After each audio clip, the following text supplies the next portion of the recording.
Hola, bienvenidos a un nuevo programa de entrevista. Hoy tenemos la oportunidad de hablar con el presidente del único país africano de habla hispana. Es Teodoro Obiang y es el jefe de Estado que lleva más tiempo en el poder en este continente. Muchas gracias, presidente, por su tiempo. A su entera disposición. Quería empezar por la mala imagen que tiene Guinea Ecuatorial en el exterior. ¿A qué se debe? Yo creo que la publicación negativa que muchos medios han hecho de Guinea Ecuatorial deben ser montajes para dar una mala imagen del país. Porque lo que no entiendo es que cuando el país está haciendo programas importantes, desarrollo bastante positivo, que se tenga que hacer frente a unas publicaciones negativas. Por supuesto, tenemos eso de que un periodista que llega no le interesa decir algo sobre las realizaciones del gobierno, las carreteras, los hospitales, los centros educativos, todo lo que se está haciendo, pero se mete, bueno, en un barrio, posiblemente, porque hay barrios en todas partes del mundo, pero y la publicación que hace es únicamente sobre el ambiente del barrio. Hay diferentes organizaciones que reconocen que ha habido un desarrollo en infraestructuras, pero ¿qué hay del desarrollo humano, del desarrollo social en el país? Yo acepto la parte negativa, porque no se puede resolver todo al mismo tiempo. Es decir, el país se está desarrollando, pero hay que tocar todos los sectores. El sector humano realmente creo que también ha experimentado cambios, por supuesto, en el aspecto de la educación. Cuando yo llegué al poder, este país no tenía ni 6 cuadros egresados de las universidades o de las escuelas técnicas. Pero hoy día nosotros tenemos más de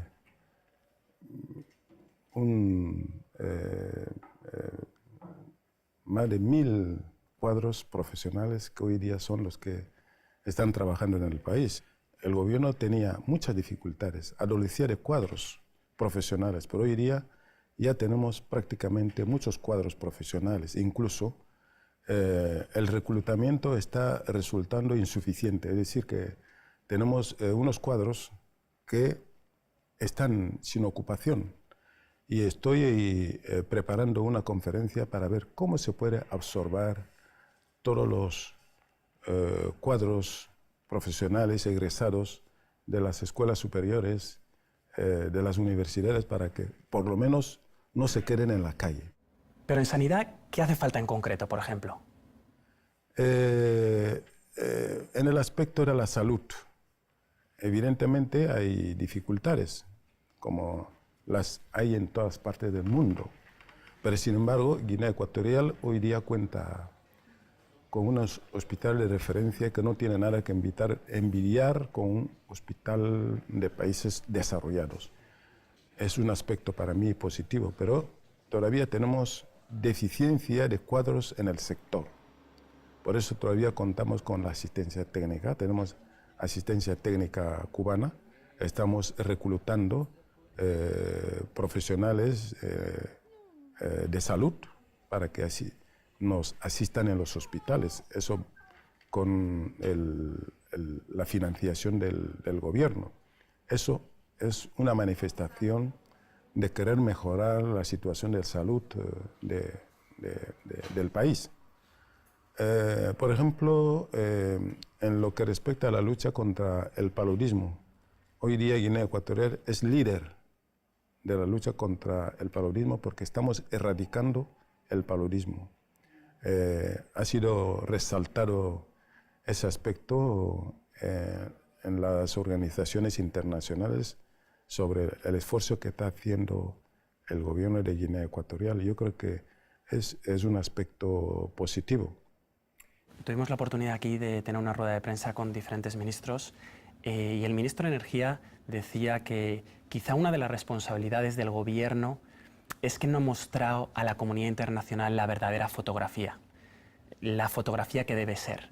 Y que ahí decía él que en cierta medida es la responsabilidad en parte de no haber comunicado correctamente. ¿Cuál es su punto de vista con respecto a eso? Yo creo que es verdad. Acabo de hablar ahora con los funcionarios del Fondo Monetario Internacional y el Banco Mundial. Una de las deficiencias de este país es la falta de las publicaciones estadísticas. No se está publicando lo que es hoy día el país. ¿Hay un dato específico que ustedes manejan de cuánta pobreza hay? Bueno, yo sé buenamente que los organismos hablan de pobreza, pero yo diría que en este país no hay pobreza. Habría lo que yo califico como penuria. Penuria quiere decir que cuando a usted le falte algo, está en penuria por la falta de algo que necesitas. Pero la pobreza no existe en este país. La pobreza tampoco no se puede tildar individualmente, porque a veces se cree que cuando hay una persona pobre, ya se tilda de que la pobreza del país, porque hasta países grandes como Estados Unidos, ahí hay pobres. En Inglaterra hay pobres, en España hay pobres, en Francia también hay pobres. Pero yo creo que hablar de pobreza en este país realmente no puede ser una información objetiva. El tema de los derechos humanos, sin duda muchas organizaciones como Amnistía Internacional y Human Rights Watch han puesto en el punto de mira a Guinea Ecuatorial. ¿Qué tiene que decir sobre esto?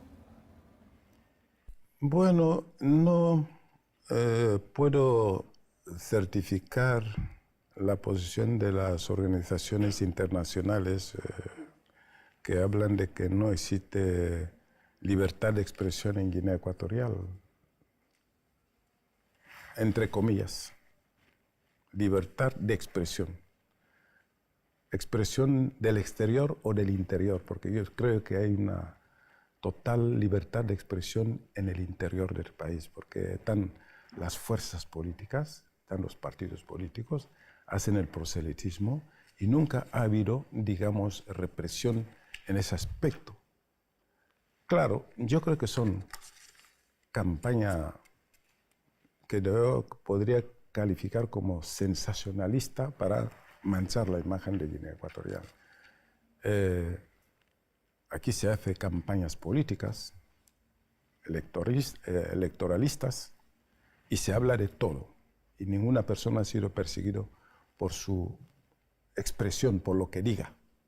Entonces, por eso yo pregunto, no sé si es la falta de libertad de expresión del exterior o del interior, porque lo que pasa en el exterior no me concierne, porque yo no tengo nada que ver con la política exterior cuando hablamos asuntos internos de Guinea Ecuatorial, porque me tildan de dictador, por supuesto. Bueno, yo creo que no sé si el hecho de que haya un dirigente longevo en el poder es lo que llaman dictadura. Pero nosotros tenemos la aceptación del pueblo de Guinea Ecuatorial. Pero, ¿cuál sería la autocrítica que se haría usted de su gobierno en los 34 años que lleva aquí? En el aspecto de los fracasos, siempre tiene que haber fracasos. No hay la perfección física, siempre tiene que haber deficiencias y hay que reconocerlas. No se puede acertar todo, no podemos decir que la situación actual de Guinea Ecuatorial es totalmente de flores, pero también hay pequeñas espinas. Pero ¿cuál es la espina que usted recalca que dice después de 34 años? Yo creo que esta es la espina que más me duele por dentro. Bueno, hay muchas espinas. Por ejemplo, Yo puedo hablar sobre el aspecto cultural de mi pueblo, porque yo quisiera que todo el mundo alcance el nivel. El esfuerzo que está haciendo el gobierno tropieza mucho con la falta de cultura del pueblo. Pero estamos haciendo grandes esfuerzos para cultivar al pueblo una cultura política, social, para que el ciudadano comprenda la realidad de que este país lo tenemos que levantar todos. Es para mí una espina bastante dolorosa, una espina bastante seria. Y otra espina es precisamente la comunidad internacional, que no quiere comprender nada de los esfuerzos que estamos haciendo en el interior del país. No decimos que estamos desarrollados, pero yo creo que Guinea Ecuatorial puede presumir de estar mejor que muchos países africanos.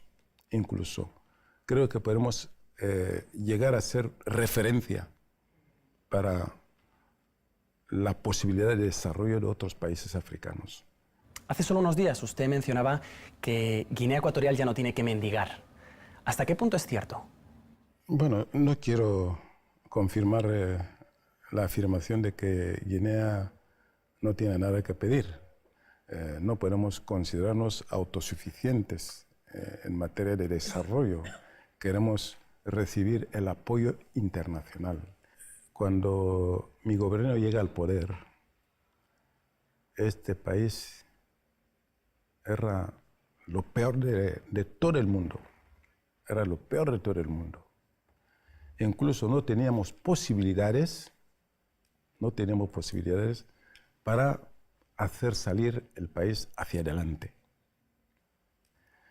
Pero hemos venido ingeniándoselas para ver cómo podemos trabajar para que al menos podamos hacer que el país salga del atasco, de la parálisis que sufría.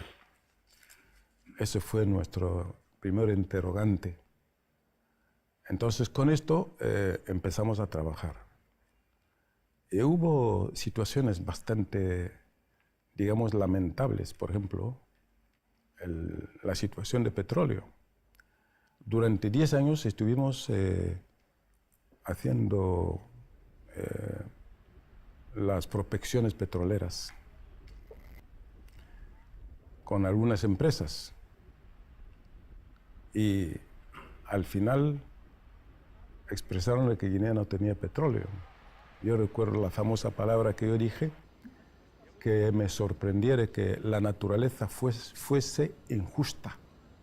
¿Cómo es posible que en el norte, que tenemos cerca, Nigeria, produciendo petróleo, explotando el petróleo, en el sur también, explotando el petróleo, el Gabón, Camerún tenía yacimientos de gas y petróleo, y que nosotros que estamos en el medio, que se diga que no hay petróleo? Este fue un interrogante, pero afortunadamente un individuo vino y empezó a hacer las prospecciones después de 10 años, y en 6 meses publicó de que Guinea tenía grandes yacimientos de gas y petróleo. Y afortunadamente es lo que ha servido hoy día para la emergencia de Guinea Ecuatorial, porque todas las realizaciones que está habiendo están financiados totalmente por el gobierno y nada de ayuda internacional. Ese ha sido realmente, como yo lo digo, a veces los medios de prensa dicen que el petróleo es una maldición para los países africanos. Y yo digo que no, es una bendición para nosotros. Presidente, si le parece, hacemos una pequeña pausa y ahora enseguida continuamos.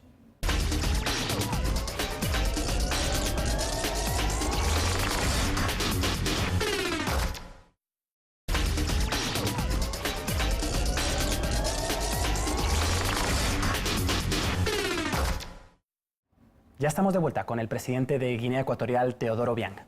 Si tuviéramos que analizar un reto específico que tiene el continente africano, ¿ese cuál es? los desafíos del continente africano para que llegue a la emergencia son las políticas de injerencia en los asuntos internos de África. África ha alcanzado un nivel bastante elevado desde el punto de vista económico, porque hay muchos países africanos que han cambiado el panorama de su desarrollo. Hay bastantes países, pero otros países también están siguiendo el mismo camino, pero se enfrentan con problemas de inestabilidad provocados por la injerencia de los agentes exógenos, incluso también de los propios africanos, porque hay muchos africanos que también hacen injerencia en los asuntos de otros países. Pero yo creo que, como siempre yo lo digo, África necesita la solidaridad. Si no hay solidaridad, no vamos a superar esos desafíos, no podemos alcanzar los niveles que queremos, porque África está dividido en bloques por las influencias de las potencias. Usted sabe lo que está pasando ahora en muchos países, por ejemplo en Sudán. ¿Por qué hay guerra en un país que acaba de luchar por su liberación, por su autodeterminación? Ahora que ya ha sido liberado, ya constituye una entidad nacional, ahora se enfrenta con una inestabilidad. ¿Usted cree que son los sudaneses o hay influencias internos que dividen a los sudaneses al Sudán del Sur? Entonces son los problemas que África todavía sigue enfrentando. Porque para que pueda haber un desarrollo integral, tiene que haber una solidaridad interna. Porque la rivalidad no conduce a nada, no conduce a las acciones positivas para que un país pueda desarrollarse. Yo creo que lo que tenemos que empezar es renunciar el egoísmo, renunciar el antagonismo, porque eso es lo que hay mucho en los países africanos, porque la gente no se entiende, pero están divididos por las potencias extraafricanas. Me gustaría ahora hablar de China, sin duda un actor muy importante no solo en Guinea Ecuatorial, sino también en toda la región. ¿Cuál es el papel de este país aquí? China, bueno, me imagino que está convirtiendo en el líder de la cooperación internacional, sobre todo con los países africanos. Podría informarle que un país, bueno, aunque somos productores de petróleo, porque muchas veces siempre hay intereses detrás de la ayuda, nosotros hemos beneficiado de un crédito que jamás hemos recibido de un país amigo que nos ha otorgado China de 2.000 millones de dólares. Con ese dinero estamos desarrollando grandes infraestructuras hidroeléctricas, puertos, es decir, los proyectos que cuestan más dinero. Yo creo que China está haciendo mucho para Guinea y para el continente africano. Guinea Ecuatorial, si hablamos de idiomas, está aislado. En torno a él hay países de habla francófona y también portuguesa. ¿Cuáles son las perspectivas que tiene el país en ese sentido? En primer lugar, el hecho de que Guinea está integrando en varias comunidades lingüísticas. Somos miembros de la francofonía. Estamos intentando presentar nuestra candidatura para entrar en Commonwealth como comunidad de países anglófonos. Lo mismo estamos haciendo con el CPLP, que es la comunidad luxófona. Guinea Ecuatorial, en el aspecto lingüístico y cultural, somos el único país del continente africano de habla español. Y eso es negativo para nosotros, porque no podemos comunicarnos con otros países africanos. Eso es lo que nos anima a que entremos en la Comunidad de Países Luxófonos, CPLP. Es un aspecto cultural, no creo que sea un aspecto político. Por eso me discrepo con la posición portuguesa. En este momento, si es una organización, si la mayor parte de los países miembros han aceptado a Guinea Ecuatorial, yo creo que Portugal no tiene razón de oponerse. El portugués no es de Portugal hoy día, ya es una cultura, digamos, mundial con los países que hablan el portugués. Además, como un aspecto cultural, ¿cómo se va a oponerse cuando un país quiera adherirse a una cultura? Yo creo que esas organizaciones que se oponen a la adhesión de Guinea Ecuatorial, prácticamente yo diría de que están equivocados. Por último, para viajar hemos estado hablando de Portugal, hemos estado hablando de las colonias francesas, también me gustaría hablar de España. Algún analista dice que el mayor fracaso de la política exterior española ha sido su relación con Guinea Ecuatorial. ¿Cree que es una opinión acertada? Bueno, yo no puedo certificarlo. España sabrá por qué su política ha fracasado en Guinea Ecuatorial. Al contrario, Guinea está abierta a la política española. Cuando llegué al poder, yo dije textualmente de que damos preferencia a la cooperación española. Y afortunadamente vino la cooperación española. Pero ¿por qué esa cooperación ha llegado al fracaso? Ya es asunto interno del análisis de la cooperación española, porque han fracasado. No han fracasado porque no han encontrado, digamos, aceptación en el interior del país. Porque aquí, en este país, al contrario, España tiene una aceptación, digamos, popular. Aquí es donde todo el pueblo quiere a España como antigua potencia administradora. Recientemente, cuando el equipo español campeón del mundo vino a jugar en Guinea Ecuatorial, había una población, los seguidores del deporte, que fueron masivamente al aeropuerto con bandera española, cantando el himno de España, alegrándose por España y tal, todo eso. Bueno, entonces, ¿cómo se puede decir de que España ha fracasado en Guinea Ecuatorial? Ha fracasado en sus planes, pero tienen que ser planes positivos, no planes negativos. Por supuesto, no trato de acusar.